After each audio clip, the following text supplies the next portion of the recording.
Hello again. So yesterday we talked about giving to Caesar the things that are Caesar's and to God the things that are God's. It was vital for Jesus that people understand that God's image is imprinted on us and that we live according to that image. One of the things that amazes me about the Old Testament is in the Old Testament, we see many political superpowers. And what amazes me is the number of superpowers that become infiltrated by sons of Abraham, by Jews, who live out their faith within that country. The first we see is Joseph. Joseph was not elected, but he served in a country that didn't have elected officials. Pharaoh was king, and typically, at least at this point, you either became Pharaoh by being the firstborn of your father, the Pharaoh, or by conquering the seated Pharaoh. Joseph becomes the number 2 in command in all of Egypt. Second time we see this is in Babylon. Babylon has taken Israel captive. They've conquered the city, they've destroyed the wall, they've destroyed the temple.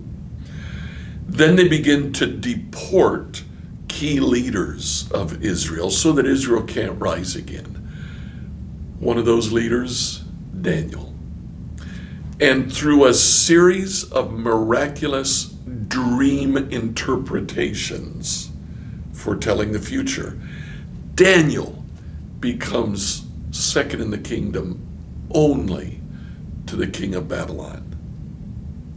The third time we see it is in the book of Esther. Esther is a beautiful young maiden. She is taken into the harem of Artaxerxes, and the seated queen rebels against Artaxerxes. He looks for a new wife, someone to promote to the level of queen. And for whatever reason, probably because of her beauty, but there was something else there, Artaxerxes fell in love with Esther. And through, again, a series of events, Esther actually saves her people from an evil leader in the kingdom who is trying to commit genocide and actually kill all of the Jews. Instead of that, Esther becomes queen and protects the entire nation. Now, what is shared in these 3 things is the way Joseph, Daniel, and Esther retained their faith in the midst of what they were doing. They didn't hide it. They let it shine. In fact, Joseph stood up against his master's wife, Potiphar's wife, refused her seduction. Daniel carried out civil disobedience. He was told to eat food that was set before him. He looked at the food. He said, the meat is not prepared in a way that makes it clean for me to eat. I will eat only vegetables. Civil disobedience. He went to the butler, told him what he was intending. The butler said, we'll give it a try for 10 days. After 10 days, Daniel and his 3 friends looked so much better than the others. They might have even changed the menu of the others so that they were eating what Daniel and his 3 friends were eating. In each one of these cases, they live their faith. They retain their cultural identity. They don't hide who they are.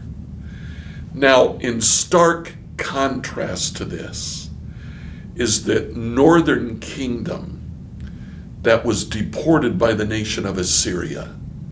It was taken into Assyria and it disappeared. Why? They didn't retain their cultural identity. And they did not live out their faith. In fact, they had very little faith to live out. The history of Israel, the northern kingdom, is a history of a people that lived rejecting God. So for us today, retain your identity as a Christian in everything that you do. Don't be afraid to let people know why you believe the way you believe. And secondly, make sure that you live your faith out during this month leading up to elections. I look forward to talking to you again tomorrow.